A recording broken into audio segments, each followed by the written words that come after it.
connection between man and God. బేతేలు మందిరము ఎందుకు అంటే దేవుణ్ణి మనం కలుసుకోవడానికి. If you are using the Bethel for other purpose, నీవు బేతేలుని నీకు నచ్చినట్టుగా వాడుకున్నావు అనుకోండి, God will take action in that place. దేవుడు ఖచ్చితంగా ఆయన చర్య తీసుకుంటాడు. He will not in that church. ఆయన సంఘములో ఉండడు. Because it's saying in the Revelation, ప్రకటన గ్రంథంలో మనం చూడొచ్చు, in chapter 3 it's saying, 3వ అధ్యాయంలో మనం చూడొచ్చు, I am knocking the door. నేను తలుపు వద్ద ఉండి తడుతా ఉన్నాను. It is saying to the church, అది seven సంఘం churches. గురించి చెప్పబడుతోంది, 7 సంఘాల గురించి. There are 7 churches out there. అక్కడ 7 సంఘాలు ఉన్నాయి. To the last church he is saying, I am knocking on the door. చివరి సంఘంతో మాట్లాడుతున్నాడు, నేను తలుపు వద్ద ఉండి తడుతున్నాను. Now God has been outside, now he is not inside. చూడండి, దేవుడు బయట ఉన్నాడు, బయట ఉండి కొడుతూ ఉన్నాడు లోపలికి రావడానికి. God is standing outside of the church and he is knocking to the church. చాలా సంఘాల్లో, చాలా మందిరాల్లో దేవుడు బయట ఉండి లోపలికి రావడానికి తడతా ఉన్నాడంట.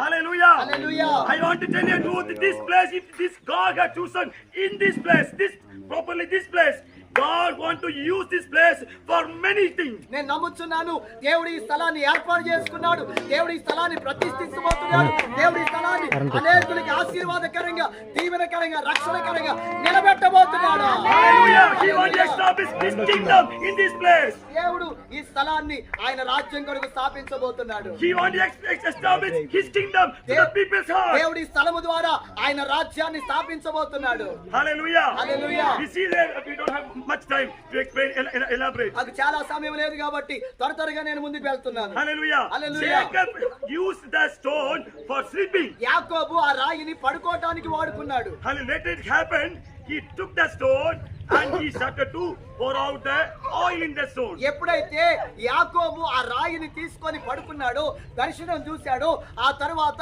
అదే రాయి మీద నూనె పోస్తున్నాడు అంటాడు. Hallelujah. Hallelujah. If some stones are helping you for a good sleep, మీకు ఏ రాయి అయినా మీరు మంచిగా పడుకోవడానికి ఉపయోగపడ్డాయి అనుకోండి, some stones are helping you for a vision, మీ యొక్క దర్శనం కొరకు, నీ కళ కొరకు ఏదైనా రాయి నీకు ఉపయోగపడింది అనుకోండి, మా కుటుంబం కోసం ప్రార్థన చేయండి అంటారు, వాళ్ళు పొందుకుంటారు, బాగుపడతారు, ఏమైతారంటే మందిరాన్ని విడిచిపెట్టిపోతారు. Hallelujah. Hallelujah. No, the stone should be Abhishek, what is it?